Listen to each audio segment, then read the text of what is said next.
আসসালামু আলাইকুম ওয়া রাহমাতুল্লাহি ওয়া বারাকাতুহু। আসসালামু আলাইকুম ওয়া রাহমাতুল্লাহ। আলহামদুলিল্লাহি ওয়াহদা ওয়াস সালাতু ওয়াস সালামু আলা মান লা নাবিয়্যা বা'দা। আম্মা বা'দ। ফাইন্না খায়রাল হাদিসি কিতাবুল্লাহ ওয়া খায়রাল হাদী হাদী মুহাম্মাদিন সাল্লাল্লাহু আলাইহি ওয়াসাল্লাম। ওয়া শাররাল উমুরি মুহদাসাতুহা وكل محدثة بدعة وكل بدعة ضلالة وكل ضلالة في النار. أعوذ بالله من الشيطان الرجيم.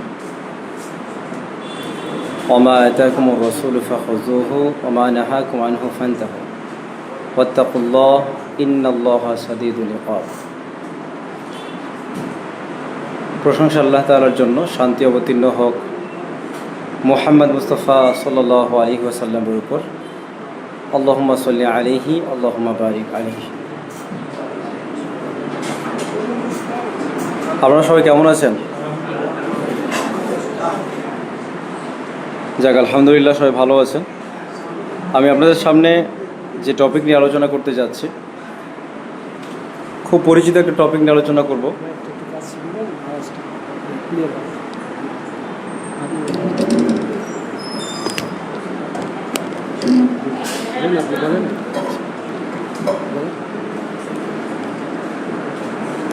আপনাদের খুব পরিচিত একটা টপিক আলোচনা করব, সেটা হচ্ছে অনুধাবন নিয়ে আলোচনা করব ইনশাআল্লাহ। এই সম্পর্কিত আলোচনা যেটা আসছে আমাদের সামনে, আমরা যেখানে উপস্থিত আছি যারা, এবং যারা সোশ্যাল মিডিয়ার মাধ্যমে দেখছেন, সবার কাছে আমার পক্ষ থেকে বিনীত আবেদন, আমাদের আলোচনা থেকে যা কিছু আপনি শিখবেন, যা কিছু জানতে পারবেন, সবটার উপরে আমল করার চেষ্টা করবেন। কারণ কি জানেন? এর কারণটা হচ্ছে যে আল্লাহ তাআলা স্পষ্ট ভাষায় বলেছেন, যখন তোমাদের সামনে পবিত্র কোরআন এবং সুন্নাহর আলোচনা হয়, তখন যদি তোমরা ঈমানদার হয়ে থাকো, নিজেকে মুমিন মুসলমান দাবি করে থাকো, তাহলে তোমাদের একটা কথাই হবে, সেটা কি? সামি'না ওয়া আতা'না, শুনলাম এবং মেনে নিলাম। আর যারা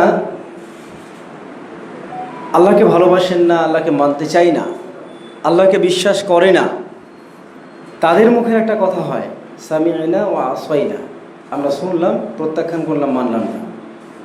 আমি আপনাদের কাছে একটা প্রশ্ন করতে চাইছি, যে বলেন, আমরা কোন দলের মধ্যে থাকতে চাইছি? সামি'না ওয়া আতা'না এর মধ্যে থাকতে চাইছি, না ওয়া আসাইনার মধ্যে থাকতে চাইছি? আমরা মানব তো ইনশাআল্লাহ? একটু জোরে বলে ইনশাআল্লাহ। ইনশাআল্লাহ। আজকে টপিক হচ্ছে অনুধাবন। কি অনুধাবন করবেন আজকে আপনি? প্রথমে বলে নি কি অনুধাবন করবেন। আপনার জীবনে যা কিছু আপনি করছেন, আপনার জীবনটাকে যেদিকে আপনি নিয়ে যাচ্ছেন, এই ওয়েটা কি সঠিক আছে? আপনার এই লক্ষ্যটা কি সঠিক আছে? আপনি যা কিছু অর্জন করেছেন, সঠিক পদ্ধতিতে অর্জন করেছেন কি আদৌ? যা কিছু অর্জন করেছেন, এই অর্জন করা জিনিসগুলো নিয়ে আপনি পরবর্তীতে মুক্তি পেতে পারেন? আপনি যা কিছু অর্জন করেছেন সেটাকে আপনি যথেষ্ট মনে করছেন, নাকি আরও কিছু অর্জন করতে হবে, নাকি যেগুলো অর্জন করেছেন সেগুলোকে বিসর্জন দিতে হবে? এগুলো আপনার চিন্তা ভাবনার মধ্যে আনতে হবে। আমি এ বিষয়ে একটা আয়াত পরিবেশন করতে চাইছি। আল্লাহ তাআলা সূরা হাসরের মধ্যে বলছেন, ইয়া আইয়ুহাল্লাযীনা আমানুত্তাকুল্লাহা ওয়াল তানজুর নাফসুম মা কদ্দামাত লিগাদ। আল্লাহ এখানে বলছেন, হে ঈমানদারগণ, আল্লাহকে ভয় করো। ওয়াল তানজুর নাফসুম মা কদ্দামাত লিগাদ, এবং তুমি তোমার দিকে একবার লক্ষ্য করো। কার দিকে? কথা বলেন, কার দিকে? নিজের দিকে বলছে। ওয়াল তানজুর নাফসুম মা কদ্দামাত লিগাদ, এবং তুমি তোমার দিকে লক্ষ্য করো এবং ভাবো তুমি আগামী দিনের জন্য তুমি এখন কি ছেড়ে যাচ্ছ। মানে এইটুকু অনুবাদ করে যেটা দাঁড়াচ্ছে সেটা হচ্ছে যে আমি যেটা অর্জন করছি, এটা আমি কিন্তু সবগুলো নিয়ে যেতে পারবো না, মানে রেখে যেতে হচ্ছে। তো রেখে যাচ্ছি কি, এটা ভাবতে হবে না? আল্লাহ বলছে তুমি একবার ভাবো, ভেবে দেখো, তুমি চিন্তা ভাবনা করো যে তুমি যেটা রেখে যাচ্ছ সেটা আগামীর জন্য কতটুকু কাজের সেটা।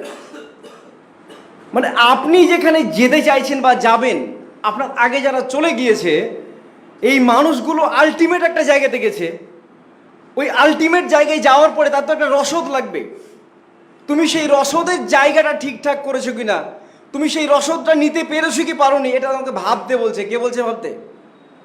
আল্লাহ রাব্বুল আলামিন বলছেন, অল তানজুর নাফসুম মা কদ্দামাত লিগাদ। তুমি আগামী কালের জন্য, আগামী দিনের জন্য তুমি কি রেখে যাচ্ছ সেটা ভাবনা চিন্তা করে হবে। ওয়াত্তাকুল্লাহ। আল্লাহ এবারও বলছে, প্রথমে তো বললেন ভয় করো, ইমানদারদেরকে লক্ষ্য বলছি, ইয়া আইয়ুহাল্লাযীনা আমানুত্তাকুল্লাহ, হে ইমানদারগণ আল্লাহকে ভয় করে, একবার বলেছেন ওখানে।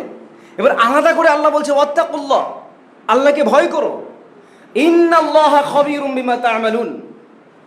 এখানে আল্লাহ তাআলা এমন একটা জিনিস উপস্থাপন করলেন, তুমি আল্লাহকে ভয় করো। ইন্নাল্লাহা, কেন ভয় করবে?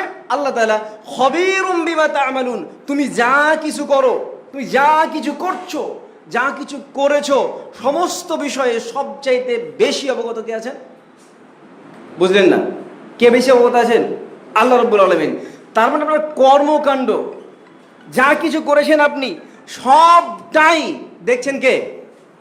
আল্লাহ দেখছেন। আল্লাহ যদি দেখে থাকেন, এইটা যদি আপনি মনের মধ্যে রাখতে পারেন যে আমি এখন ইমরান হোসেন এখানে আলোচনা করছি, এই আলোচনাটাও কে দেখছেন? কথা বলে না, কে দেখছে? আল্লাহ দেখছে। এই আপনারা আলোচনা শুনছেন না, কে দেখছে? আল্লাহ দেখছে। আচ্ছা বলেন তো, আলোচনা আমি এখানে আসার আগে 4 চাকাতে করে আসলাম না, এই 4 চাকাতে আসার পথে আমি কি কি করেছি আল্লাহ দেখেছে না দেখেনি? দেখেছে। আপনি আলোচনা শুনতে আসার আগ মুহূর্তে আপনি কি করেছেন আল্লাহ দেখেছেন না দেখেননি? দেখেছেন।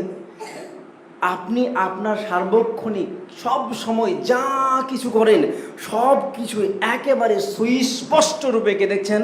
আল্লাহ তাআলা। আল্লাহ কে? আল্লাহ কে বলেন তো আপনি? আল্লাহ এমন একজন সত্তা যিনি আপনাকে দেখেন, শুধু এটা যথেষ্ট না, দেখার পরে আপনার পরিণতি কোন জায়গায় হতে যাচ্ছে এটা নির্ধারণ করে দিচ্ছেন। এটা নির্ধারণ করছেন। যে আল্লাহ দেখছেন সেই আল্লাহ আপনাকে জীবন দিয়েছেন, আপনাকে আল্লাহ তৈরি করেছেন এমনটা নয়। শুধু তৈরি করে ছেড়ে দেননি, আল্লাহ আপনাকে আমাকে তৈরি করেছেন, তৈরি করেই যদি ছেড়ে দিতেন বিষয়টা ভিন্ন হতো, কিন্তু তিনি তৈরি করে ছেড়ে দেননি। তিনি আপনাকে আমাকে রিজিকের ব্যবস্থা করে দিয়েছেন, তাই না? রিজিক বলতে কিন্তু শুধুমাত্র খাবার দাবার নয়, ভালো করে বুঝবেন। আজকে টপিক অনুধাবন 6:15 আমাকে শেষ করতে বলেছে, ইনশাল্লাহ সেই সময় শেষ করবো। রিজিক মানে শুধুমাত্র আপনি যে ইনকামটা করছেন, টাকা পয়সা, এটা রিজিক না, শুধুমাত্র রিজিক। কিন্তু রিজিক না শুধুমাত্র, রিজিকের মধ্যে কি কি পড়ে আপনি জানেন?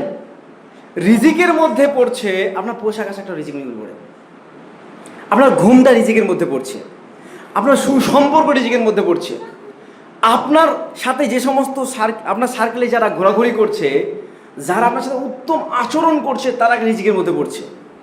অনেকগুলো আপনার সার্কেলে আপনি যা কিছু ভাবছেন, যা কিছু দেখছেন, অনেকাংশে সবগুলো রিজিক। দেখেন রিজিক কোনগুলো? যেগুলো আপনি অর্জন করেননি, আল্লাহ আপনাকে দিয়েছে। আল্লাহ আপনাকে দিয়েছে, যেমন ঘুম। আপনি ইচ্ছা করলে ঘুমাতে পারবেন। দেখেন একটা কথা বলছি, আপনার এলাকাতে প্রচুর বিড়ি ব্যবসায়িক আছে না? আমার জানা মতে ধুলিয়ান শুধু বিড়ির আখড়া। অন্য কথায় বললে, এক মিনিট,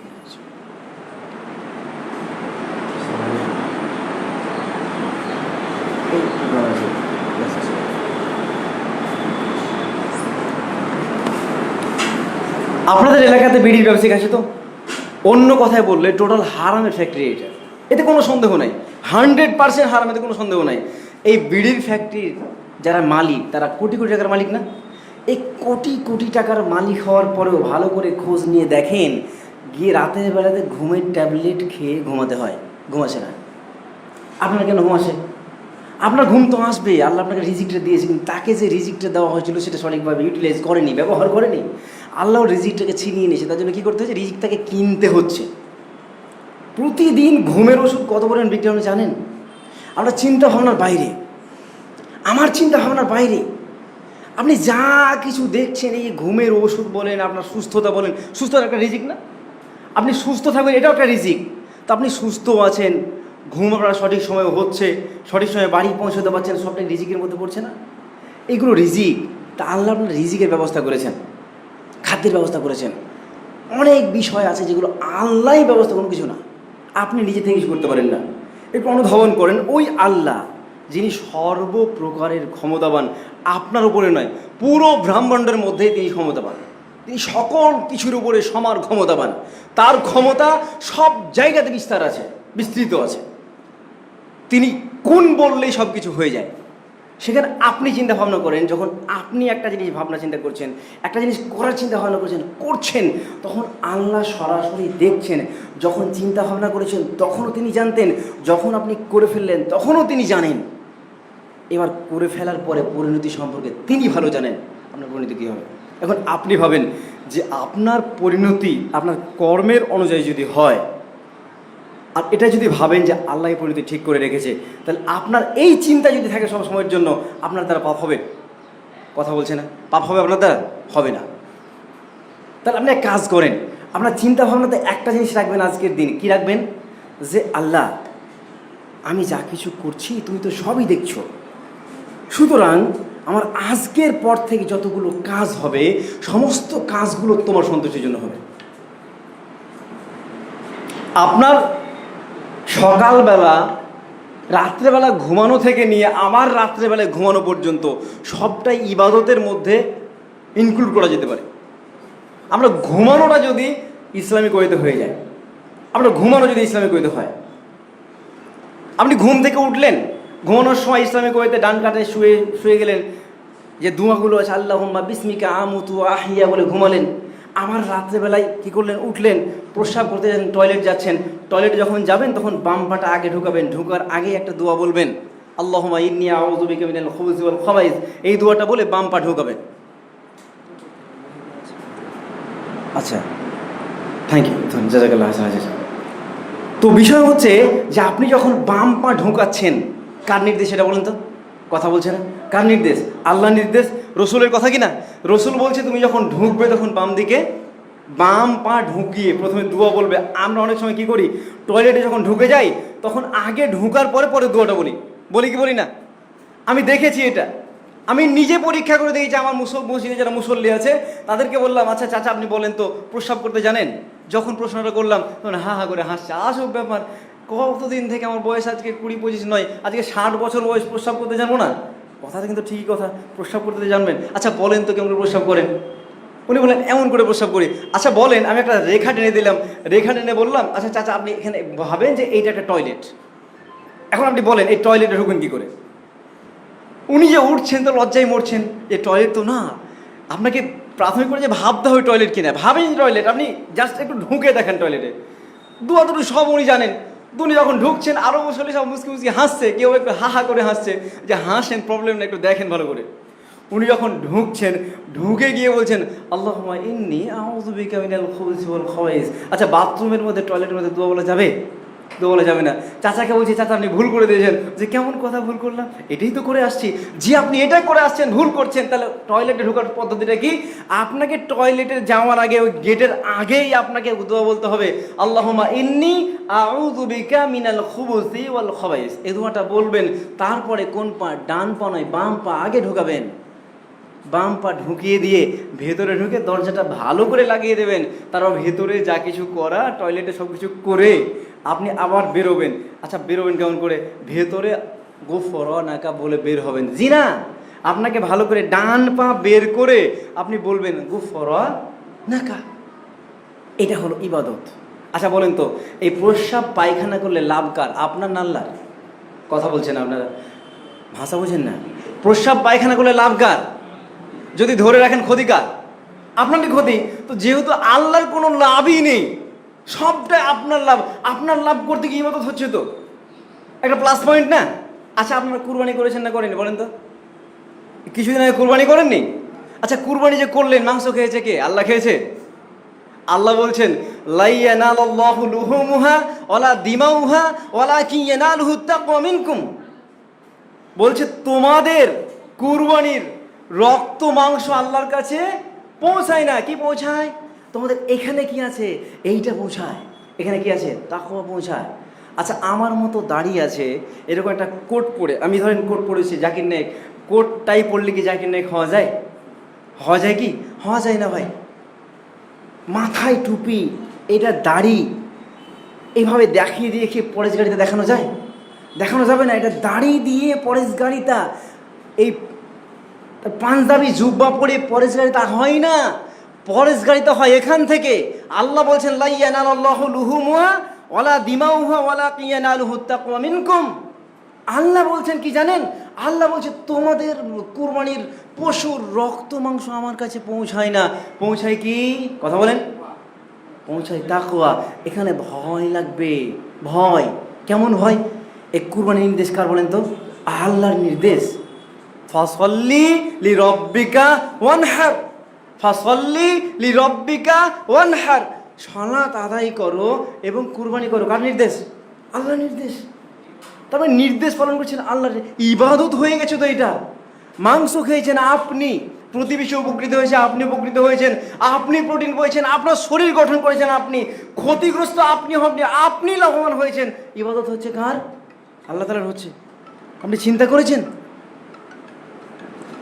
আপনি চিন্তা করে দেখেন তাহলে আপনার টোটাল জীবনটাকে আপনি ইচ্ছা করেন। আচ্ছা আজকে এখানে এসেছি কেন? আপনাদের দাওয়াত দিয়ে দিয়েছি না? সেই সাগর দিকে থেকে এখানে এসেছি। আসার সময় একটু অসুস্থ হয়েছিলাম চাঁদের মোড়ে, মানে আমি 4 চাকাতে আসা সম্ভব নয়, খুব কষ্ট হয়, কিন্তু আবহাওয়ার কারণে আসতে হয়েছে। শরীর এতটা মানে খারাপ করে ভাবছিলাম মানে আলোচনা করতে পারবো না। আল্লাহর অশেষ শুকরিয়া আলোচনা করতে পারছি। এই যে বলেন তো, এই যে কষ্ট করে আসলাম, কষ্ট করে আসলাম, কষ্ট করে আসার পরে আমার নিয়াতের মধ্যে যদি ত্রুটি থেকে যায়, এটি ইবাদত হবে না। কি হবে? রিয়া হবে। এই রিয়াটা কি জানেন? গোপন শিরক। গোপন শিরক কি কোথায় নিয়ে যান? গোপন শিরক আপনাকে জাহান্নামে নিয়ে যাবে, মানে আমাকে জাহান্নামে নিয়ে যাবে। এখন যদি ভাবি আব্দুল কাইম ভাইয়ের ওখানে যাচ্ছি, আলোচনাটা এত দুর্দান্ত করব, আলোচনা শোনার পর আগামী সপ্তাহে আমার ডাকে আমাকে, এই নিয়ে যদি হয়ে যায়, আমার স্থান কোথায় বলেন তো? এ কথা বলে না, কোথায় স্থান? জাহান্নাম। আল্লাহ আমাকে জাহান্নাম থেকে মুক্তি দেখ, আমার অন্তরটাকে পরিশুদ্ধ করে দেখ। সহিহ বুখারী হাদিস নম্বর 1-এর মধ্যে বলা হচ্ছে, একটা মানুষের যে প্রতিফল, প্রতিদান তার নিয়াতের উপর ডিপেন্ড করছে। সেটা কাজটা যতই ভালো হোক, তার নিয়াত যদি খারাপ হয়ে যায়, সে প্রতিদান কিন্তু ভালো হবে না। তাহলে নিয়াত ভালো করবেন। তাহলে আপনাকে যেটা করতে হবে, সবটা আপনার জীবনের শুরু থেকে নিয়ে, সকাল থেকে নিয়ে সন্ধ্যা পর্যন্ত যা কিছু করেন আপনি, সবটাকেই আপনি ইবাদতে কনভার্ট করতে পারবেন যখন আপনার এই নিয়াতটাকে কী করবেন? ঠিক করবেন। আচ্ছা নিয়াত কেমন হতে হবে? একমাত্র আল্লাহর সন্তুষ্টির জন্যই হতে হবে। আমরা পারবো ইনশাআল্লাহ? ইনশাআল্লাহ, ইনশাআল্লাহ। এবার আসেন, আজকের বক্তব্য টপিকের নাম কি? অনুধাবন। আমরা অনুধাবন করছি তো যে আল্লাহ আমাদের স্রষ্টা, তিনি ক্ষমতাবান, তিনি ভালো মানুষের জন্য, তার যে ভালো মানুষ বলতে কি, আজকের দিনে কিন্তু আপনার চোখে একটা ভালো মানুষ, আমার চোখে একটা ভালো মানুষ, মানে আপনার চোখে যে ভালো মানুষ আমার চোখে সে ভালো না, আমার চোখে যে ভালো আপনার চোখে সে ভালো না। তো ভালোর মানদণ্ড কি? ভালোর মানদণ্ড হচ্ছে কোরআন এবং সুন্নাহ। যাকে ভালো বলেছে সে ভালো। আল্লাহর কাছে ভালোকে আল্লাহ বলছেন সূরা বাকারার মধ্যে বলছেন, ইয়া আইয়ুহান নাসু উবুদু রাব্বাকুমুল্লাযী খালাকাকুম। বলা হচ্ছে যে হে মানব মণ্ডলী, তোমাদেরকে তৈরি হয়েছে। ইয়া আইয়ুহান নাসু উবুদু, হে মানব মণ্ডলী তোমরা ইবাদত করো কার? আল্লাহ তাআলার ইবাদত করো। তো আল্লাহর ইবাদতের নির্দেশ দিলেন কে? আল্লাহ নিজেই দিলেন। তো আল্লাহ খুশি হবেন কিসে? তিনি যেই কাজটা করতে বলছেন তাতেই তো, না অন্য কিছুতে? তা আল্লাহ আমাদেরকে নির্দেশ দিন ইবাদত করতে। ইবাদত মানে একটু আগে বললাম, আপনার সকাল থেকে নিয়ে সেই সন্ধ্যা পর্যন্ত, আবার পরের দিন সকাল পর্যন্ত, আপনার 24 ঘন্টার মধ্যে সার্কেল যতগুলো কাজ হচ্ছে সবগুলো কাজই ইবাদত হবে যদি আপনার নিয়াতটা ঠিক থাকে। আসেন, তারা আল্লাহর কাছে গ্রহণীয় কোনটা? আল্লাহর কাছে গ্রহণীয় হচ্ছে তিনি যা করতে বলেছেন সেটাকে করা, তিনি যা নিষেধ করেছেন সেটাকে ছেড়ে দেওয়া। দেখেন আমি একটা আয়াত পরিবেশন করেছি, এখানে সূরা হাসরের 7 নম্বর আয়াত।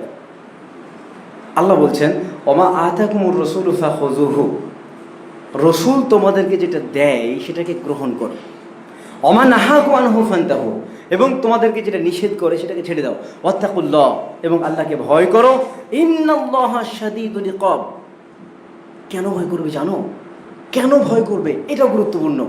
ভয় করার কারণ হচ্ছে ইন্নাল্লাহ, নিশ্চয়ই আল্লাহ তাআলা সাদীদুল ইকাব, শাস্তি দানে অত্যন্ত কঠোর, অত্যন্ত কঠোর। আপনাকে এখন দয়া করে মায়া করে আপনি পাপ করলেও রিজিকের ব্যবস্থা করেছে, ভালো কাজ করলেও রিজিকের ব্যবস্থা করেছে, আপনি ভালোবাসেন। কিন্তু আল্লাহ বলছে রসুল, আমার রসুল তোমাদেরকে যেটা দিয়েছে সেটাকে গ্রহণ করে নাও, যেটা নিষেধ করেছে সেটাকে ছেড়ে দাও। আল্লাহকে ভয় করো, যদি সেটা তুমি গ্রহণ না করো, আল্লাহকে ভয় করো, যদি গ্রহণ না করো, আল্লাহ তোমাকে এমন শাস্তি দেবেন, শাস্তি দেওয়ার সময় তিনি কোনো মায়া দয়া করবেন না। এটা গুরুত্বপূর্ণ। তাহলে এই আয়াতটাও আজকের আলোচনার সাথে সম্পৃক্ত। অনুধাবন করেন কিসে? যে আল্লাহ আপনার জন্য যে ব্যবস্থাটুকু করে রেখেছেন অত্যন্ত ভয়াবহ, অত্যন্ত ভালো একটা ব্যবস্থা করেছেন। ভালো কোনটা? যেটা জান্নাত। ভয়াবহ কোনটা? যেটা জাহান্নাম। জাস্ট এখানে জাহান্নাম সম্পর্কে একটা ছোট্ট কথা বলবো, দিয়ে বলবো আমরা শেষ করবো। একটু এই সম্পর্কিত আলোচনা শেষ করবো। আমি জানি একটু কবর নিয়ে আলোচনা হচ্ছিল না, ভাই আলোচনা করছিল কবর নিয়ে, ছোট্ট আলোচনা করেছেন উনি। আমি জাহান্নামের জাস্ট প্রেক্ষাপট আপনাকে বলছি, শোনা। কিয়ামতের মাঠে আল্লাহ তাআলা ফেরেশতাদেরকে নির্দেশ দেবে, ওই জাহান্নামটা আছে না, জাহান্নামটাকে টেনে হিঁচড়ে নিয়ে এসো। ফেরেশতারা যাবে, ওই জাহান্নামকে টানতে টানতে নিয়ে আসবে। জাহান্নামের শিকলগুলো কতটা আপনি জানেন? লাগাম কত আপনি জানেন? 70,000 লাগাম। কত হাজার লাগাম? কথা বলতে হবে তো, কত হাজার লাগাম? 70,000 লাগাম। 70,000 লাগাম জাহান্নামের থাকবে। ওই জাহান্নাম ধরে আনবে কতজন জানেন? 70,000 ফেরেশতা, একটা একটা প্রত্যেকটা লাগামে 70,000 ফেরেশতা থাকবে। আপনি যাচ্ছ একটু ভাবেন যে কতগুলো ফেরেশতা থাকবে। 4 কোটির উপরে। একটু জাস্ট হিসাব করেন আপনি, যে 70কে 70 দিয়ে গুণ করেন আপনি, একটা লাগামে 70,000, তাহলে কয়টা লাগাম থাকবে? 70,000 লাগাম থাকবে। আর প্রত্যেকটা লাগামে কি থাকবে? 70,000 ফেরেশতা থাকবে। আপনি চিন্তা করেছেন যে পরিমাণ ফেরেশতা আছে, ওই পরিমাণ ফেরেশতারা জাহান্নামকে টানতে টানতে যখন আনবে, জাহান্নাম গর্জন করতে থাকবে, গর্জন গর্জন করবে। ওই জাহান্নামকে প্রতিষ্ঠিত করা হবে কিয়ামতের মাঠে। আপনি চিন্তা করেন, ওই জাহান্নামের কথা বলা হচ্ছে তুমি ভয় করো। কাকে? আল্লাহকে ভয় করো। আল্লাহ শাস্তি, প্রয়োজনে তোমাকে শাস্তি দেবে। কোথায়? জাহান্নামে নিক্ষেপ করে। ভয় করতে হয়, এটা অনুধাবন। আসেন, আমরা কি বাস্তব অনুধাবন করি? আচ্ছা বলেন তো সত্যি করে, আমরা আল্লাহকে ভয় করি না? করি না? করি তো, আলহামদুলিল্লাহ ভয় করি, সবাই ভয় করি তো। কিন্তু বিশ্বাস করেন, আপনার ভয়টা আজকে একটু পরীক্ষা করবো আমি। কেমন করে পরীক্ষা করব? আমরা সবচাইতে যেখানে বেশি পাপ করি, কোন জায়গাটায় জানেন? সবচাইতে বেশি পাপ করি উপার্জনের ক্ষেত্রে। সবচাইতে বেশি পাপ করে ফেলি উপার্জনের ক্ষেত্রে। এই উপার্জনটা এত বড় একটা ইবাদত, চিন্তা ভাবনার বাইরে। আপনার ইবাদত, এই উপার্জন নামক ইবাদতটা যদি বৈধ হয় তাহলে আপনার নিস্তার আছে। আর উপার্জন নামক ইবাদতটা যদি অবৈধ, ইবাদত নয়, উপার্জন যদি হারাম হয়ে যায়, আপনার কোনো ক্ষেত্রেই মুক্তি নেই। পরিষ্কার কথা এটা। আজকের দিনে কি হয় জানেন? আল্লাহ রাসূল সাল্লাল্লাহু আলাইহি ওয়াসাল্লাম বলছেন, আল হালালু বাইয়িন ওয়াল হারামু বাইয়িন ওয়া বাইনাহুমা মুস্তাবিহাত। আল্লাহ রাসূল বলছেন হালালটা স্পষ্ট, হারামটা স্পষ্ট, এর মাঝখানে যেগুলো আছে সেগুলো হচ্ছে সন্দেহজনক। আবারও বলছি, আল্লাহ রাসূল বলছেন আল হালালু বাইয়িন ওয়াল হারামু বাইয়িন। হালালটা স্পষ্ট, হারামটা স্পষ্ট, আর মাঝখানে যা আছে সেগুলো কি? সন্দেহজনক। মানে সন্দেহজনক বস্তুগুলো আপনার যা মনে হয় করবেন, কোনো টেনশন নাই, আপনি করবেন, কোনো টেনশন নাই। জিনা, হারামটা তো আপনি করবেনই না, হালালটা করবেন। সন্দেহ যেখানে আছে সেটাকে পরিত্যাগ করতে হবে। আল্লাহর রাসূল বলছেন যে সন্দেহজনক বস্তুটা পরিত্যাগ করলো, গ্রহণ করলো না, সেই ব্যক্তির কথা কি জানেন কি? সে তার দ্বীনকে হেফাজত করেছে, তার ঈমানকে হেফাজত করেছে, তার ইজ্জতকে হেফাজত করেছে, তার পবিত্রতাকে হেফাজত করেছে। চিন্তা করেছেন? মানে আপনার আমার যেখানে সন্দেহ হয় সেইটাকে পরিত্যাগ করাই লাগবে। যদি সন্দেহ না হয়, মনে করেন যে ক্লিয়ার, আলহামদুলিল্লাহ, আল্লাহ তো বলেছেন এটা হালাল, টেনশন নাই, আপনি করেন, এটা হারাম, ছেড়ে দেন, টেনশন নাই। যদি মনে করেন হালাল তো স্পষ্ট নয়, হারামও স্পষ্ট নয়, মাঝামাঝি একটা আছে, তাহলে তো কিছু করা যায়। জিনা এটাই ছাড়া লাগবে, ছাড়া লাগবে। যদি আপনি না ছাড়েন, হাদিসের মধ্যে উপমা আছে, কি জানেন কি? আল্লাহ রসুল বলছেন, ধরেন একটা পশুর চারণভূমি আছে, ওই পশুর চারণভূমিতে পশু চড়াতে গেছে রাখাল। কে গেছে? রাখাল। রাখালে চড়াতে গিয়ে দেখবেন, আচ্ছা যারা ক্ষেত, মানে একটা চারণভূমির পাশে ক্ষেত থাকে না, থাকে না, জমি থাকে, তো ফসলের জমি, এক কথায় ফসলের জমিটা তো ঘেরা থাকে, বেড়া থাকে বা আল থাকে, ওই চারণভূমির সীমারেখা আলগুলো, এখন আল বরাবর, মানে আইল বরাবর, আমাদের দিকে আইল বলে, আপনাদের দিকে কি বলে? আইল বলে। তো এই আইল বরাবর আপনার পশু চড়াচ্ছে, আপনার রাখালটা, ওই রাখাল পশু চড়াতে যাচ্ছে, তো আইল বরাবর চড়াচ্ছে। আচ্ছা বলেন তো, ওই গরুটা বা ছাগলটা বা উঁটটা টুক করে মাথাটা নিয়ে গিয়ে ফসলটা খেতে পারে না? পারে না? পারে। তাহলে পারে যেহেতু, তা রাখালের কাজ কি? যদি ওই ফসল বাঁচাতে চায়, তাহলে ওই ফসলের কাছ থেকে দূরে থাকতে হবে না? হবে না? এইটাই হচ্ছে সন্দেহ, এইটাই সন্দেহ। যদি আপনি সন্দেহজনক বস্তু পেয়ে যান, তাহলে এখনই পরিত্যাগ করা লাগবে, দেরি করা যাবে না। এক কাজ করতে হবে, সন্দেহটা আপনি ছেড়ে দিলেন, যেটা হারাম সেটা ছাড়তে হবে না। একদম বুক দিয়ে আষ্টে পিষ্টে শক্ত করে ধরবেন, একে ছাড়া যাবে না, ছাড়া যাবে না। তো এটাকে মিষ্টি জিনিস না, মিষ্টি জিনিস তো এটা। আপনার এলাকাতে কোটি কোটি টাকার বিজনেস চলে, আমার আম্মুজানের ওপরে আছে, জানা হলো আম্মুজানের ওপরে আছেন। আলহামদুলিল্লাহ, আব্দুল কাইম ভাইকে অনেক ধন্যবাদ যে মায়েদেরকে নিয়ে এসছে। আমার আম্মুজানরা দিদিমণির ওপরে আছেন। এত মিষ্টি লাগে রে ভাই হারাম জিনিস খাইতে, যে ভাবনা চিন্তার বাইরে, হেভি মিষ্টি লাগে। মানে এত মিষ্টি কোথাও নাই যত মিষ্টি ওই জায়গায় আছে। একটা হাদিস আপনাকে বলি, রসুল করিম সাল্লাল্লাহু আলাইহি ওয়াসাল্লাম বলছেন, কি জানেন? ইয়াতি আলান নাসি জামানুন, এমন একটা সময় আসবে, যেই সময়টা লা উবালি, যেই সময়টা মানুষ মনে করবে না। মানুষ কি মনে করবেন আপনি জানেন? মা খাযা মিনহু, সে কি গ্রহণ করছে উপার্জনের ক্ষেত্রে, সে উপার্জন করতে গিয়ে ভালোভাবে উপার্জন করছে নাকি খারাপভাবে উপার্জন করছে, উপার্জনটা আদৌ বৈধ নাকি অবৈধ, এরকম চিন্তা ভাবনা না করেই সে উপার্জনের দিকে পাগলের মতো ছুটবে।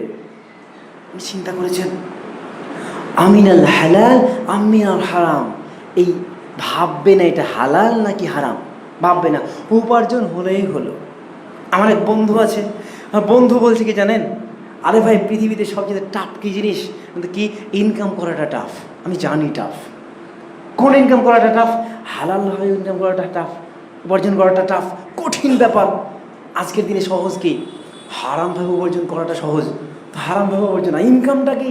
ইনকাম হলেই হলো। একটা হারামের কি আছে রে ভাই? হারামের কি আছে? হারামের কিছু নেই, হালালের কিছু নাই। বলতো ইনকাম করবি কি করবি না? অবশ্যই ইনকাম করবো। তো আমাকে বলছে ইনকাম তো আমার বৈধভাবে হচ্ছে না, সংসার চলে না রে ভাই, হয় না খেয়ে মরতে হবে, নয় হারামভাবে অর্জন করতে হবে। তো কি করব? তো বল তুই কী করবি? তো বলছে ভাই আমি না খেয়ে মরতেও পারবো না, জান দিয়েও মরতে পারবো না, আমার যেমন করে সম্ভব ইনকাম করা হলেই হলো। এটা না মনোধাবন, বুঝলেন তো? অনুধাবন করেছি কি আমাকে উপার্জন করতে হবে। আর আপনি একজন বৈধ বৈধ মানে ব্যবসায়িক হতে পারেন, কাজ করে খাচ্ছেন, কঠিন কাজ পৃথিবীতে আমার মনে হয় অনেক কঠিন কঠিন কাজগুলোর মধ্যে একটা কঠিন কাজ কি জানেন? রাজমিস্ত্রির কাজ করা। আবার ভাববেন ভাই আমি তো যে কাজটা করি সেটা অনেক কঠিন। ভাই পৃথিবীতে যে কাজটা করে তার কাছে এটা অনেক কঠিন, অনেক কঠিন কাজ। তো সবার কাছে তো কঠিন, আমার মনে হয় সবচেয়ে পরিশ্রমী কাজ হচ্ছে রাজমিস্ত্রির কাজ। এত ভারী কাজ, সেন্টারিং যখন করতে গায় এত ঘাম ঝরে রে ভাই, প্লাস্টার করতে ঘাম ঝরে, ইট তুলতে হয়, প্রচুর কষ্ট, প্রচুর কষ্ট। তো এতগুলো কষ্ট না করে এত সময় নেই, আমার হারামভাবে উপার্জন করলে সমস্যা কি? উপার্জন নিয়ে কথা।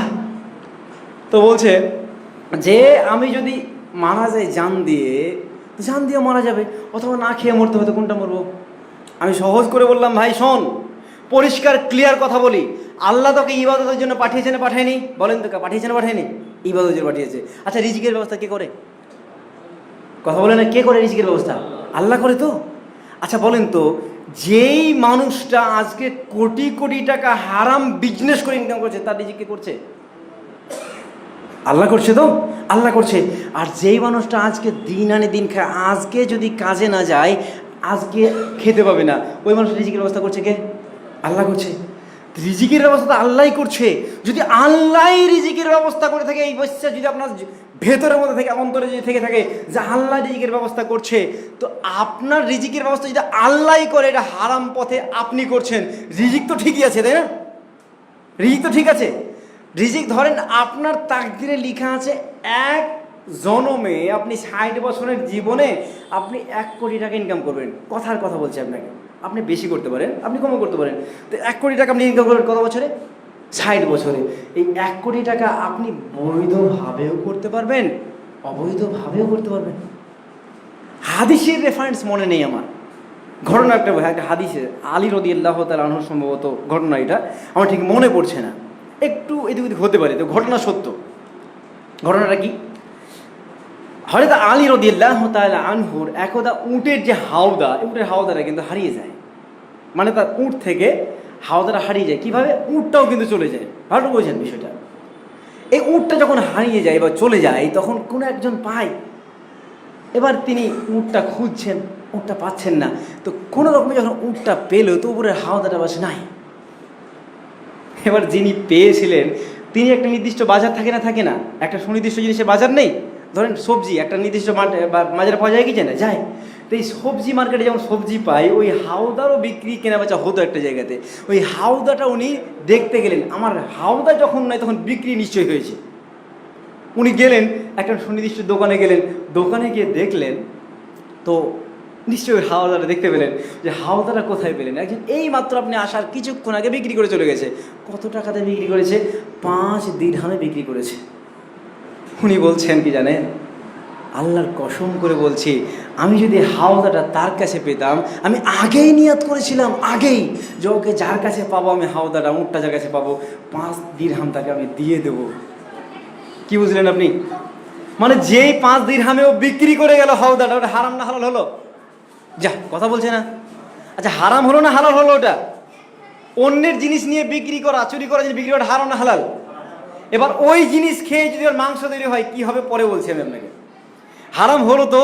এবার আলী রাদিয়াল্লাহু তাআলা আনহু যে বললেন, আমি তার জন্য আমার জেবের মধ্যে, পকেটের মধ্যে 5 দিরহাম রেখেছিলাম তাকে দেওয়ার জন্য, ওই লোকটা যদি বিক্রি না করতো, সে পেতো না?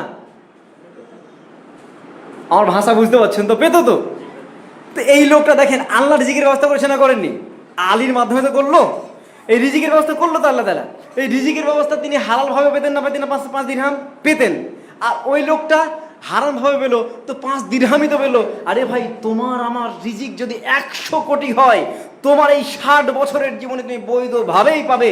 আর যদি 100 কোটি হয়, হালালভাবেও পাবে, হারামভাবেও পাবে। তুমি যদি হারাম পন্থা অবলম্বন করো, তোমার স্থান কোথায়? জাহান্নাম। প্রমাণ কি? প্রমাণ আল্লাহ রাসূল বলছেন, যে ব্যক্তির শরীর হারাম উপার্জনে গঠিত হলো, সেই ব্যক্তির শরীর জাহান্নামেই যাবে। নাউজুবিল্লাহ বলবেন না? বলেন এই মুহূর্তে একটা দোয়া বলেন, আল্লাহ, জোরে বলেন, আল্লাহ আমাদের শরীরকে তুমি জাহান্নামের জন্য নির্ধারণ করো না। আমরা আমাদের সাধ্যমতো জীবন দিয়ে হলেও বৈধভাবে উপার্জন করিব ইনশাআল্লাহ। আশা ছোট কথা বলি, যেহেতু আলোচনা শেষের দিকে চলে যাচ্ছে, অনেক আলোচনা বাকি আছে আমার। আজকে আলোচনা কি বলেন তো? যা বলে গেলেন। আজকে টপিকের নাম কি? অনুধাবন। আপনি জাস্ট অনুধাবন করবেন। আপনি অনুধাবন করবেন। কি অনুধাবন করবেন? যে আপনার কর্মগুলো কতটুকু ভালো, কতটুকু মন্দ। আজকের অনুধাবনের চ্যাপ্টারে এসে ছোট্ট একটা টপিক নিয়েছে, হালাল আর হারামের টপিক। এখানে এসে বললাম যে আপনার শরীর যদি হারাম টাকায় যদি গঠিত হয়ে যায়, যাবে কোথায়? জাহান্নাম। বিশ্বাস করেন, আল্লাহ রাসূল সাল্লাল্লাহু আলাইহি ওয়াসাল্লাম বলছেন একটা হাদিস, ইন্নাল্লাহা তাইয়্যিবুন লা ইকবালু ইল্লা তাইয়্যিব। আল্লাহ বলছেন, আল্লাহ রাসূল বলছেন, নিশ্চয় আল্লাহ তাআলা কে? পবিত্র। তিনি পবিত্র বস্তু ছাড়া কোনো কিছু গ্রহণ করেন না। আল্লাহ নিজে পবিত্র এবং তিনি পবিত্র ছাড়া কোনো কিছু গ্রহণ করেন না। এর পরের কথাটা কি জানেন? এরপরে একটা লোকের ঘটনা তিনি আনলেন। একটা লোকের ঘটনা। কোন লোকের ঘটনা? ওই লোকটার ঘটনা তিনি নিয়ে আসলেন, যেই লোকটা সফরে বের হয়েছে। সফরে সফরে বের হয়ে, একটা মানুষ সফরে যেমন থাকে ঠিক তেমনই চুলগুলো উস্কো খুস্কো, পোশাক আশাক ঠিক নেই, কখনো ধোলা, কোথাও ময়লা, কোথাও একটু ভালো, চুলগুলো ঠিক নেই, পুরো শরীরে ময়লা লেগে আছে, এমন পরিস্থিতিতে লোকটা যাচ্ছে। আর এই মুহূর্তে আল্লাহকে বলছে দুই হাত তুলে, আল্লাহ ইয়া রব্বি, হে আমার রব, হে আমার রব। এইভাবে তিনি ফরিয়াদ করছেন, আল্লাহকে ডাকছেন। এইভাবে তিনি যখন ডাকছেন আর ডাকছেন আর অনুনয় করছেন, তার প্রয়োজন, তার অভিযোগ, তার অনুযোগ সব কিছু আল্লাহকে বলছে। এবার আল্লাহ রসুল বলছেন, ও মালবাসুহু হারামুন ও মাশরাবুহু হারামুন ও মাতআমুহু হারামুন। তার পোশাক হারামের টাকায় উপার্জিত, তার পোশাকটা হারাম, তার পানীয়টা হারাম, তার খাদ্যটা হারাম। ও গুজিয়া বিল হারাম, পরিষ্কার কথা। গুজিয়া মানে ওর শরীরের মধ্যে যা কিছু শরীর গঠন হয়েছে, মাংস টাংস আছে, সবটাই হারাম। বলেন তো, যার পোশাক হারাম, যার কি হারাম? পানীয় হারাম, যার খাদ্য হারাম, তার কি দোয়া কবুল আল্লাহ করবে? এটা আমি বলছি না, রসুল বলছেন। বলো, তার কি দোয়া কবুল করবে আল্লাহ? রসুল যদি কোনো জায়গায় প্রশ্ন করে দেয় যে তার কি দোয়া কবুল হবে, বলেন তো তার দোয়া কবুল হবে না? হবে না? হবে না। এটা খুবই সিম্পল ব্যাপার। এই বিষয়টা আমি আপনাকে একটু ব্যাখ্যা করব। আচ্ছা বলেন তো, পোশাক আবার হারাম হয়? আচ্ছা বলেন তো, আমার এখানে কোথায় হারাম আছে? আচ্ছা, কোনো মুফতি সাহেব ফতোয়া দিতে পারবে? আব্দুল কাইম আমার উস্তাদুল্লাহ মানুষ, উনি ফতোয়া দিতে পারবেন, ইমরান ভাই তোমার এই জ্যাকেটটা হারাম? ক্ষমতা আছে? বলতে পারবে যে আমার এই পাঞ্জাবিটা হারাম? ক্ষমতা আছে? পারবে? আচ্ছা বলেন তো, এই জলটা হারাম? ক্ষমতা আছে বলার? পারবে বলতে? জল তো হালাল, পোশাক তো কি হালাল। আমি যে খাবারটা একটু আগে খেয়েছি, চায়ের দোকানে বসে চা বিস্কিট যা খেলাম, খাবারটা খাই, বলেন তো ভাত বলেন, রুটি বলেন, সবজি বলেন, আপেল বলেন, এগুলো কি হারাম না হালাল? এই কথা বলে না, হারাম তো হারাম নয়, হারাম নয়, এগুলো হালাল, কারণ এগুলো বৈধ। আমার পোশাকটা হালাল, বৈধ, আমার পানীয়টা হালাল, বৈধ, তাহলে হারাম কি করে হলো ভাই? পোশাক পরে আছে, হারাম হয় কি করে? পোশাক তখনই হারাম হবে যদি কোনো অন্যায়ভাবে, অবৈধভাবে উপার্জন করে পোশাকটা কিনে পরা হয়, তার পোশাকটা হারাম হবে। এই পানিটা যদি কেনা হয় হারামের টাকা দিয়ে, এটা হারাম হবে। আপনি যে খাবারটা প্রতিদিন খাচ্ছেন, এই খাবারটা যদি হারামের টাকায় কেনা হয়, তাহলে এটা হারাম হবে। অর্থাৎ আপনার পোশাক যদি হারাম হয়, পানীয় যদি হারাম হয়, খাদ্য যদি হারাম হয়, তাহলে আপনার ইবাদত কবুল হবে না, আপনার দুয়াও কবুল হবে না, কোনো কিচ্ছু কবুল হবে না আপনার। মুসনাদ আহমদের মধ্যে একটা হাদিস এসেছে, একটু আগে পড়ছিলাম, রসুল করিম সাল্লাল্লাহু আলাইহি ওয়াসাল্লাম এই হাদিসটির বর্ণনা করেছেন, বলেছেন, রসুল করিম বলছেন কি জানেন? যদি কোনো ব্যক্তি হারামভাবে উপার্জন করে, তার যদি এই হারামের উপার্জিত টাকা কোনো জায়গায় ব্যয় করে, তার দান কবুল হবে? কথা বলেন, হবে না।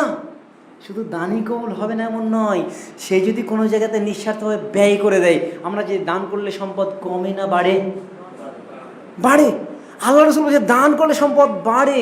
আল্লাহ রসুল এবার বলছেন, কেউ যদি হারামের টাকা অন্যায়ভাবে উপার্জন করেছে, অবৈধভাবে উপার্জন করেছে, এমন যদি হয়, ওই হারামের টাকায় বরকত থাকবে না। যে কিছুই বুঝলেন না এখনো? আপনি হারামের টাকা ধরেন, আপনি বিড়ি বেঁধেছেন, বিড়ি টিড়ি বেঁধে আপনি 10,000 টাকা কোনো একটা গরিব ছেলেকে দিলেন, বা একটা দাওয়া সেন্টারে দিলেন, কোনো একটা জায়গাতে দিলেন যে এটা নেন, আপনি উপকার লাভ করেন। এই 10,000 টাকা আপনি আপনার সম্পদ, উপার্জনের সম্পদ থেকে দিলেন কি দিলেন না? আরে ভাই, হালাল করেন হারাম করেন বিষয়টা ভিন্ন। আপনি উপার্জন থেকে দিয়েছেন না দেননি? আপনার যদি হারামের টাকায় হয়ে যায়, এই টাকাতে বারাকা আসবে না, আসবে না। এবার বারাকা তো আসবে না, ওটা কবুলও যে হবে না, কবুল হবে না। তো আমরা দান করি কেন বলেন তো? আল্লাহর সন্তুষ্টির জন্য কিনা? আল্লাহ সন্তুষ্টির জন্য যদি হয়, তাহলে কিন্তু বিশ্বাস করেন, ইন্নাল্লাহা তাইয়্যিব, তিনি তো পবিত্র। কে তিনি? আল্লাহ। লা ইয়াকবালুল্লাহু ইল্লা তাইয়্যিব, তিনি আল্লাহ কি করবেন না? পবিত্রতা ছাড়া গ্রহণই করবেন না। চিন্তা করেন, তাহলে আপনার উপার্জনটা কি করতে হবে? বৈধতে আনতে হবে, হালালের মধ্যে আনতে হবে। ইয়া আইয়ুহান নাসু কুলু মিন তাইয়্যিবা আল্লাহ বলছে কি জানেন সূরা বাকারা আয়াত নম্বর 168 মধ্যে, হে মানব মণ্ডলী শোনো, কুলু পান করো মিন তয়্যিবা, পবিত্র বস্তু থেকে। কোন পবিত্র কি থেকে? তোমাকে যে রিজিক দিয়েছে আল্লাহ তাআলা, ওই রিজিকের মধ্যে যেটা পবিত্র সেটা তুমি খাও। পবিত্র ছাড়া খাওয়া যাবে না। পবিত্র কোনগুলো? যেগুলো বৈধ সেগুলো পবিত্র। এই জলটা তো পবিত্র আছে আমি জানি, কিন্তু এই জলটা এখন অপবিত্র হবে, নাজাস হবে। যদি এটা হারামের টাকায় কেনা হয় তাহলে অপবিত্র। পান করতেই আপনি খাদ্য খাচ্ছেন, ওই খাদ্যটা তখনই পবিত্র হবে যদি আপনি বৈধ টাকাতে কিনেন। তাহলে তারপর আপনার বৈধতার পবিত্র করার মেন মানদণ্ড কি? মেন মানদণ্ডটাই হচ্ছে বৈধ হওয়া, তাই না? তা আপনার উপার্জনটাকে বৈধ করতে হবে প্রিয় ভাইরা আমার। দেখেন আমরা কোথায় কোথায় কি ব্যবসা কেন্দ্রিক কয়েকটা কথা বলে নিই। ব্যবসা হারাম হয়ে যাবে জানেন, ব্যবসাটা হারাম হয়ে যায়। আবার ব্যবসাটা কি বৈধ। আল্লাহ রসুল ব্যবসার প্রতি উৎসাহ প্রদান করেছেন, প্রচুর উৎসাহ প্রদান করেছেন। ব্যবসায় যে পরিমাণ বারাকা আছে অন্য ক্ষেত্রে নাই। ব্যবসা করুন, কিন্তু আপনার ব্যবসাটা হারাম হবে যদি আপনি আপনার বিজনেসে, যেটা আমরা প্রায়ই করি, ছোট বলেন আর বড় দোকানদার বলেন, প্রায় করি, বিজনেস মানেই মিথ্যা কথা বলে বিজনেস করার প্রবণতা এখন বেশি। বিজনেস মানে কিন্তু মিথ্যা কথা বলা নয়, সত্য কথা বলেও বিজনেস করা যায়। আমার এক বন্ধু আছে সম্রাট, কাপড়ের দোকানে। আমি এখনো পর্যন্ত, নামগুলো কেন বলছি বলেন তো? আপনাকে উৎসাহ দেওয়ার জন্য। ভাই একটু বুঝেন ব্যাপারটা, আপনার মতোই যুবক রে ভাই, আপনার মতোই যুবক। একটা কথা মিথ্যা বলে না, একটা কথা মিথ্যা বলে না, বিজনেসের কোনো ওপেন কথা বলে। ভাই আমি তোর কাছে এই টাকায় কিনেছি এটা বলতে যাব না, আমি এটা পারি তোকে দিব, এই দামে যদি তুমি চাও তো নাও। আমাদের কাছে বলে, ভাই ইমরান ভাই একটা কাপড়ের দাম 650 টাকায় কেনা, কোনো কোনো কাস্টমার এসে বলছে ভাই দিতে হবে 615 টাকাতে, আমি দিতে পারি না। অনেক কথা শুনিয়ে চলে যাই, তবুও আমি কিন্তু সত্য কথাটা বলতে যাই না। কেমন সত্য কথা? আমাকে এই টাকায় কেনা আছে বলতে চাই না। আমার কেনা আছে 5 টাকায়, বিশ্বাস করেন আল্লাহর কসম করে বলছি এটা 50 টাকায় কিনেছি, আপনার জন্য মাত্র 2 টাকা লাভ করে 52 টাকায় দিচ্ছি ভাই, এটা আপনার জন্য ছাড়। মিথ্যা হলো না? হলো না? এই মিথ্যাটা হারাম। এটা কি হারাম? এটা করা যাবে না। আমি একজন ব্যবসায়িক, আব্দুল কাইম ভাইয়ের মতো আমার একটা মধুর ব্যবসা আছে, ধরেন কথার কথা। এই ভাইয়ের বিজনেস আমার দোকানের পাশেই পিছানি আছে, আমারও কিন্তু মধু আছে ভাই, নাই আমি ভাইয়ের কাছ থেকে মধু নিতাম, আমার মধুর দোকান নাই, কিন্তু ভাইয়ের দোকানটার পাশে আমার দোকানটা আছে। এবার আমার দোকানটা ফ্রন্টে আছে, ভাইয়ের দোকানটা পেছনে আছে।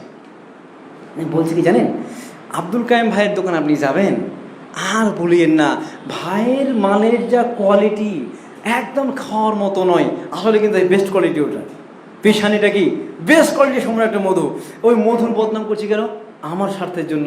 আমার এই মিষ্টি কথায়, মাথায় টুপি আছে না, এই মাথায় টুপি দেখে হচ্ছে মৌলভী সাহেব মানুষ, দায়ী মানুষ, মিথ্যা কথা বলবে না, তার তো কোয়ালিটি নিশ্চয়ই খারাপ আছে। ভাই আর যাবো না, এটা হারাম, এটা হারাম। আপনি আপনার বিজনেস করুন, অন্যজনের মালের বদনাম করতে পারেন না। আচ্ছা বহরমপুর কোনোদিন গিয়েছেন? গিয়েছেন আপনারা? বহরমপুর গিয়েছেন? বহরমপুর যে মেডিকেল, বহরমপুর মেডিকেল থেকে আপনি যেখানে চায়ের দোকানগুলো আছে, আপনি জাস্ট ওই দিকে যাবেন, একবার গিয়ে দেখবেন। আপনাকে বলে ভাই আমার দিকে চলেন, যে আমার দিকে চলেন ভাই, আমি একটা দোকানের সামনে দাঁড়িয়েছি, বিশ্বাস করেন ওই দোকানে কিছু নেব, আমাকে বলছে ভাই আমার দোকানে চলেন না, আমার দোকানে ভালো মাল আছে। আচ্ছা ভালো ভালো লাগবে না, আমার দোকানে চলেন। যদি কারো দোকানের সামনে কোনো কাস্টমার দাঁড়িয়ে থাকে মাল নেওয়ার জন্য, সেই কাস্টমারকে নিয়ে যাওয়াটা হারাম। পরিষ্কার পরিষ্কার করে বলছি আপনাকে, ওই কাস্টমারকে ধরে নিয়ে যাওয়া। আরে ভাই তাকে যেতে দে না, তোর রিজিক যেটুকু আছে কে দেবে? কথা বলছে না, কে দেবে? এটা বিজনেসের সিস্টেম রে ভাই, তুই রিজিকের চিন্তা করিস না, রিজিক কে দেবে? আল্লাহ বলছে যে ব্যক্তি আল্লাহকে ভয় করে, অমাইয়াত্তাকিল্লাহ, যে ব্যক্তি আল্লাহকে ভয় করে সেই ব্যক্তির সমস্ত রিজিকের দরজা খুলবে কে? আল্লাহ। তুমি ভয় করো না, বদনাম করতে চাচ্ছ কেন রে ভাই? এটা বিজনেসের রুলস নয়, বিজনেসের সিস্টেম নয়। বিজনেসের সিস্টেম কি? সত্য কথা বলো, তোমার কাজটা তুমি করো, বদনাম করে নয়, গালি দিয়ে নয়, বদনাম করে না, তার দোকান থেকে ছিনিয়ে নিয়ে নয়, তুমি তোমার দোকানে বসে থাকো। এইভাবে আপনারা বিজনেস করতে পারেন না।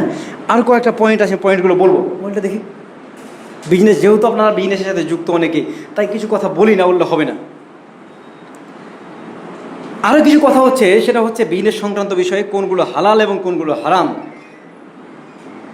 দেখেন, কৃত্রিমভাবে সংকট তৈরি করে বিজনেস করা। আপনি ধরেন পেঁয়াজের আপনার আছে, পেঁয়াজ ধরেন, একটা পেঁয়াজ একটা সবজি না, এটা খাই তো আমরা। এই পেঁয়াজটা আমার হচ্ছে নিত্য প্রয়োজনীয় জিনিস না, জিনিস। এখন এই পেঁয়াজটাকে আপনি কি করলেন, অধিগ্রহণ করলেন, সস্তায় কিনে একদম স্টক করলেন, মজুত করে দিলেন। এটাকে এমন করে মজুত করলেন যাতে মানুষ প্রয়োজন তবুও পাচ্ছে না, রেখে দিলেন কখন, তখন রেখে দিয়ে 10 মাস পর বিক্রি করবেন চড়া দামে, যখন মানুষের প্রয়োজন তখন দিলেন না। এইভাবে কৃত্রিমভাবে, ওই জিনিসটার অভাব নেই কিন্তু কৃত্রিমভাবে ওটাকে আপনি কি করলেন, অভাব তৈরি করে মানুষের কষ্টের কারণ করলেন। এইভাবে বিজনেস করা হারাম, বিজনেস করা যাবে না। কৃত্রিমভাবে আপনি স্টক করে মানুষের প্রয়োজন মোতাবেক না দিয়ে, তার প্রয়োজনে না দিয়ে আপনি কৃত্রিমভাবে অভাব অনটন বাড়িয়ে দিয়ে, একটা দ্রব্যের মূল্য বাড়িয়ে দিয়ে আপনি হারাম কাজ করলেন। বিজনেস করছেন কিন্তু হারামভাবে অর্জন করছেন আপনি। চলেন আপনার আরেকটু কথা বলি, এখানে একটু কথা বলি, যেহেতু সময় কম। আপনাদের এলাকাতে আসে ওই মাদ্রাসা কালেকশন করতে আসে না, আসে তো, এটা একটা বিজনেস। আপনি ভাববেন ভাই মাদ্রাসা বিজনেস নয়, মাদ্রাসা যেটা কালেকশন করে সেটাকে বিজনেসে নিয়ে গেছে। কীভাবে জানেন, মাদ্রাসাগুলো যেভাবে কালেকশন চলছে, ভালো করে শুনে রেখে দেন, ভালো করে। মাদ্রাসার কালেকশনে যারা আসে 50%, 30%, 40%, 70% পর্যন্ত ডিসকাউন্ট, মানে কমিশনে আসে। এই যে কমিশন যদি কেউ নেয়, এটাকে বৈধ হবে? বৈধতার কথা বলে কখন? সূরা তওবার 60 নম্বর আয়াতকে কেন্দ্র করে বলছে যে এই আয়াতের মধ্যে যারা জাকাত আদায় করে তারা কিন্তু একটা অংশ পাবে, সেখান থেকে বলছে যে বৈধ। জি না, জাকাত যারা আদায় করে তারা তো অবশ্যই পাবে, বৈধ। জাকাত যারা আদায় করে তাদের একটা অংশ আছে, কিন্তু তার সুনির্দিষ্ট মজুরি থাকবে, মজুরি, ভালো করে বুঝছেন, সুনির্দিষ্ট মজুরি থাকবে। কোনো পার্সেন্টেজ, কোনো হাদিসের মধ্যে, কোনো আয়াতের মধ্যে পার্সেন্টেজ নেই। সহিহ বুখারীর একটা হাদিস আপনাকে শোনাই। একজন সাহাবাকে জাকাত আদায়ের জন্য নির্ধারণ করা হয়েছে, জাকাতের জন্য। সেই ব্যক্তি জাকাত কালেকশন করেছে। জাকাত কালেকশন করে আসার পরে রসুলকে বলছেন, ইয়া রাসূলুল্লাহ, ইয়া হাবিবাল্লাহ, এই নেন জাকাতের টাকা, আর এটা হচ্ছে আমার উপহার, আমাকে দিয়েছে। হাদিস শোনেন, এই নেন জাকাতের টাকাটা, জাকাত দিলাম, এটা উপহার আমাকে দিয়েছে। রসুল বললেন, তোমাকে আমি জাকাত আদায় করতে পাঠালাম, আমার উপহারের কথা বলছো? আল্লাহ রসুল রেগে গিয়ে বলছেন, রেগে গিয়ে বাপ তুলে কথা বলছেন, বাপ তুলে, যে বলো তো ওই লোকটা যদি জাকাত আদায় করতে না যেত, তার বাপ কি টাকায় নিতে দিত এখানে? কথা বুঝলেন না? একদম হাদিস বলছি আপনাকে। মানে বিষয় কি, জাকাতে যারা টাকা আদায় করতে যাবে তার সুনির্দিষ্ট মজুরি পাবে, সে মজুরির বাইরে কমিশন সে আদায় করতে পারে না। কমিশন দিয়ে মাদ্রাসার কালেকশন করা যাবে না, এটা করা যাবে না। প্রিয় ভাইরা আমার, আমি যেটা আপনাকে বলতে চাইছি যে হারামভাবে উপার্জন করা যাবে না, আপনি বৈধভাবে উপার্জন করুন। আপনি যে কোনো ব্যবসা বৈধ করুন, অবৈধভাবে উপার্জন করলে আপনার সবটা শেষ হয়ে যাবে। চলুন আমি আপনার সামনে আরও কয়েকটা কথা বলতে চাইছি যে হারামভাবে উপার্জন আপনি করে নিয়েছেন, এখন কি করেছেন, ব্যাংক ব্যালেন্স করেছেন, কোটি টাকা তৈরি করে নিয়েছেন, জমি জায়গা কিনে নিয়েছেন, এখন তো হারাম উপার্জন করেছেন, এখন কি করবেন? এখন করণীয় কিছু নেই। যেহেতু আলোচনা শেষের দিকে, আমি শেষের দিকে চলে এসেছি একদম, আর মাত্র 5-7 মিনিট বাকি আছে। আমি আপনাকে বলছি, শেষে একদম কনক্লুশনে আসছি যে আপনি এতদিন পর্যন্ত হারামভাবে উপার্জন করেছেন, আপনার উপার্জন হারামও আছে হালাল আছে, মিশ্রিত হয়ে গেছে, পুরোটা হারাম হয়ে গেছে। আপনার হারামটা হালালটা মিশ্রিত হয়ে যাওয়া মানে টাকা মিশ্রিত হয়ে যাওয়া না, হারাম হয়ে যাওয়া। এই হারাম টাকা আপনি মিশ্রণ ঘটিয়ে দিয়েছেন। এখন আপনি কি করবেন? আপনি ভাবছেন আমার হারাম টাকা তো মিশ্রণ ঘটিয়ে দিয়েছি, হারামের টাকা এখন আছে, আমার শরীর তো হারাম হয়ে গেছে, কি করবো, জাহান্নামে চলে যাব। জি না, জাহান্নামে আপনি যাবেন না, বিশ্বাস করেন, জাহান্নামে যাবেন না। কাজ যদি একটা করতে পারেন, তাহলে কাজটা কি, তওবা করতে হবে। আপনি আজকে তওবা করেন, যদি আপনি এই মুহূর্তে তওবা করেন, আল্লাহর রসুল বলছেন তওবা করলেই আপনাকে মুক্তি প্রদান করা হবে। সূরা ফুরকান আয়াত নম্বর 17 মধ্যে বলা হচ্ছে, একটা মানুষ ভুল ভ্রান্তিতে লিপ্ত ছিল, পাপ কাজ করেছে, এখন যদি তওবা করে এবং ভালো আমল করে, আল্লাহ তাআলা তার 60 বছরের, 70 বছরের, 100 বছরের যত আমল আছে, খারাপ আমল, সবগুলোকে চেঞ্জ করে দিয়ে এটাকে ভালোতে পরিবর্তন করবে। অর্থাৎ আপনি 60 বছর, 70 বছর আপনি খারাপের সাথে ডুবেছিলেন, এখন আপনার মতি ভ্রম ছিল, মতিটা ফিরেছে, বুদ্ধিটা ফিরেছে। আল্লাহ অনেক ভুল করেছি, হারাম তো কাজ করে দিয়েছি, আল্লাহ ইনকাম তো হারাম করে নিয়েছি, এখন আমি তো ফিরতে চাইছি। আল্লাহ বলছে সূরা ফুরকান আয়াত নম্বর 17-এর মধ্যে বলছে, আল্লাহ বলছে যে তুমি পরিবর্তন হয়ে যাও তওবা করে, সৎকর্ম করা শুরু করো আজকের দিন। তোর 70 বছরের জীবনটাকে আমি এইভাবে উল্টে দেব। উল্টানো মানে কি? খারাপটাকে ভালো করে দেবো। সুবহানাল্লাহ বলবেন না? আর একটু জোরে বলেন সুবহানাল্লাহ। তার মানে আপনার দাঁড়াচ্ছে কি অঙ্কটা? আপনার অঙ্কটা সহজ, আপনি পাপ করেছেন, এনাফ। আল্লাহ রাসূল বলছেন কুল্লু বানি আদামুন খাত্তাউন, আদম সন্তান পাপ করবে, এই পাপের সাথে যুক্ত হবে, এটা খুবই ন্যাচারাল একটা পদ্ধতি, হবেই, সে হবেই। কেন হবে? কারণ আদম সন্তান কে? শয়তান আল্লাহকে বলেছে, শয়তান আল্লাহকে বলেছে, আল্লাহ তুমি যে আদমকে তৈরি করেছো, ওই আদমের কারণে জাহান্নামে যাবো তো আমি, কিন্তু একটা কথা বলছি শোনো, ওপর থেকে, নিচে থেকে, সাইড থেকে, এদিক থেকে, চতুর্দিক থেকে আমি তোমার এই আদম সন্তানকে বিভ্রান্ত করার ক্ষমতাটুকু আমাকে দাও। আল্লাহ দিয়েছে, তার মানে বিভ্রান্ত আপনাকে তো করছে, আপনাকে মেন মিশন তার হচ্ছে আপনাকে জাহান্নামে নিয়ে যাওয়া, তো পাপ তো আপনার হবেই। কিন্তু পাপ হয়ে যাওয়ার পরে কি বলছে? খায়রুল খাত্তাইনা তাওয়াবুন, কিন্তু সেই ব্যক্তি উত্তম পাপ করার পরে যে ব্যক্তি তওবা করেছে। মানে আজকে আপনি তওবা করেন, আপনার পাপটাকে মোচন করে দিয়ে আল্লাহ কোথায় নিয়ে যাবে? জান্নাতে নিয়ে যাবে। সম্মানিত প্রিয় ভাইরা আমার, আপনি জান্নাতের জন্য প্রস্তুতি গ্রহণ করুন, প্রস্তুতি গ্রহণ করুন। যদি না করেন ভাই, অবস্থা একেবারেই শোচনীয় হয়ে যাবে। জাহান্নাম তো যেতে হবেই হবেই, আপনার অনুতাপের শেষ থাকবে না।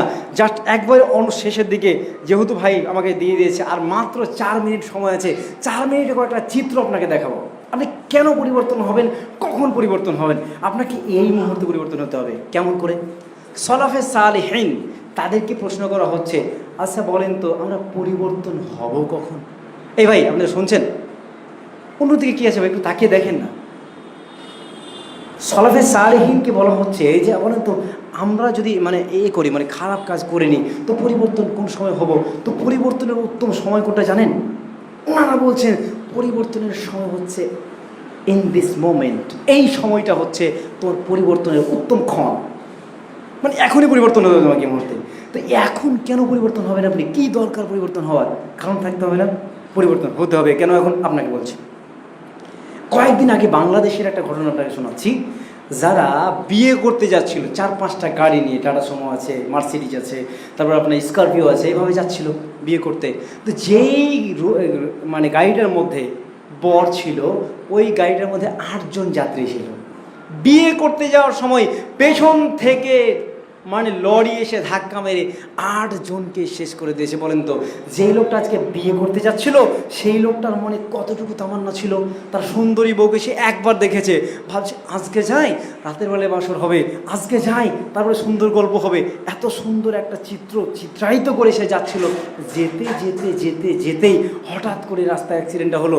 সে কি জানতো? এই ভাই এদিকে দেখান, সে কি জানতো যে আমাকে পেছন থেকে ধাক্কা মেরে আমাকেই মেরে দেবে? জানতো না। আচ্ছা আমি আপনাকে প্রশ্ন করছি, আপনি জানেন? জানেন না? আরেকটা চিত্র আপনাকে দেখাই, কয়েকদিন আগের রিপোর্ট আপনাকে দেখাচ্ছি। কয়েকদিন আগে আপনাদের এখানে বাইপাস নেই, যেখানে মোটরসাইকেলগুলো দাঁড়ায়, বাইপাস আছে তো, এই বাইপাসগুলো যেখানে আছে সেখানে গাড়ি দাঁড়ায় কি না? সিগন্যাল পেলে যায়, সিগন্যাল পেলে যায় না, না পেলে যায় না। তো রেড সিগন্যাল দেখে তার বউকে নিয়ে যাচ্ছিলো, ডেলিভারি পেশেন্ট আছে, পরীক্ষা নিরীক্ষা করতে যাচ্ছিলো, আমি টাইমে ছেড়ে দিই ইনশাল্লাহ। এই সময় রেড সিগন্যাল পেয়ে ছেলেটা তার ওয়াইফকে নিয়ে দাঁড়িয়ে আছে। ঠিক এই মুহূর্তে পেছন থেকে এসে একটা ড্রাম্পার এসে ধাক্কা মারে তার প্রেগনেন্ট স্ত্রী এবং তার স্বামী এবং গাড়ি, 3টা জিনিস একদম পিছে চলে গেল। এটা জীবন ভাই, এটা জীবন। বিশ্বাস করেন এটাই জীবন। আল্লাহর কসম করে বলছি, সূরা আলে ইমরান 185-এর মধ্যে বলছেন কুল্লু নাফসিন যায়িকাতুল মাউত, প্রত্যেকটা নাফসকে মৃত্যুর স্বাদ আস্বাদন করতে হবে। যেহেতু আপনি মরবেন, যেহেতু আপনি মরবেন, যেহেতু আপনি মরবেন, তা আপনাকে এই মুহূর্তে পরিবর্তন হতে হবে। যেহেতু আপনি মরবেন, কবরে যখন যাবেন আপনি অনুতপ্ত হবেন। আচ্ছা, আর 2 মিনিট দেওয়া যাবে ভাইয়া? আর 2 মিনিট। যেহেতু আপনার জীবন, যেহেতু আপনি মরবেন, তাই কি করতে হবে? আপনাকে এখন পরিবর্তন হবে। কেন জানেন কি? কয়েকদিন আগে আমি আমার ছাত্রীদের মানে নুরানি কায়দা পড়াই, নুরানি কায়দা 2 মাস পড়িয়েছি, 80 মার্কের একটা পরীক্ষা নিয়েছি, পরীক্ষা নিরীক্ষা হলো। এবার আমাকে বলছে, মাওলানা সাহেব আমাকে একটা রেজাল্টটা দেখান না। মানে বলেছি ফার্স্ট সেকেন্ড থার্ডকে পুরস্কৃত করবো, রেজাল্টটা দেখান, রেজাল্টটা দেখান। বিরক্ত হয়ে না, রেজাল্ট দেখবি? ঠিক আছে দেখ রেজাল্টটা। 5 দিন পর রেজাল্ট দেখালাম, 3 জনের নাম বললাম ফার্স্ট সেকেন্ড থার্ড। যারা বাকি ছিল সবাই তো বড় হাওমাও করে কান্না করছে, বিশ্বাস করেন, আল্লাহ সাক্ষী আছে, হাওমাও করে কান্না করছে। যে কাঁদছিস কেন, কান্না করছিস কেন? যে কান্না করছি কেন, যদি একটু পড়তাম তো ভালোই হতো। ভাই, কবরে যেয়ে দেখ, কবরে যদি যাস, কবরে যদি আপনি যান, আমি যাই, আমাকে নিয়ে বলছি, কবরে যদি যাই প্রথম 3টা প্রশ্ন করা হবে। 3টা প্রশ্ন, তোমার রবকে, তোমার দিন কি, এই লোকটা যাকে দেখছো সে কে, বা তোমার নবীকে। 3টা প্রশ্ন তো জানি কিন্তু দিতে পারবো না। সেই দিনকে আমরা বলবো হা হা লা আদরি, আমি জানি না কিছু এ বিষয়ে, জানা নেই আমার। বলবে কারা? যারা আজকের দিন আল্লাহকে মানে না তারা, যারা বৈধ অবৈধ বুঝে না তারা। ভাই, আপনি বৈধ অবৈধ বুঝে চলুন, কারণ কবরে গিয়ে অনুতাপে শেষ থাকবে না। আমরা অনুতপ্ত হতে চাই না, আমরা পুরস্কার পেতে চাই ইনশা আল্লাহ। আল্লাহ এতক্ষণ পর্যন্ত যে আলোচনা উপস্থাপন করলাম, সে আলোচনার মধ্যে যেগুলো ভালো সেগুলো তুমি কবুল করো, যেগুলো খারাপ সেগুলো আমাদের মাথা থেকে উড়িয়ে দাও, আমিন। দ্বিতীয় কথা, আমরা যে আলোচনা শুনলাম প্রত্যেককে এর উপরে আমল করার তৌফিক দান করুন, আমিন। আল্লাহুম্মা সাল্লি আলা মুহাম্মাদিন ওয়া আলা আলি মুহাম্মাদ কামা সাল্লাইতা আলা ইব্রাহিম ওয়া আলা আলি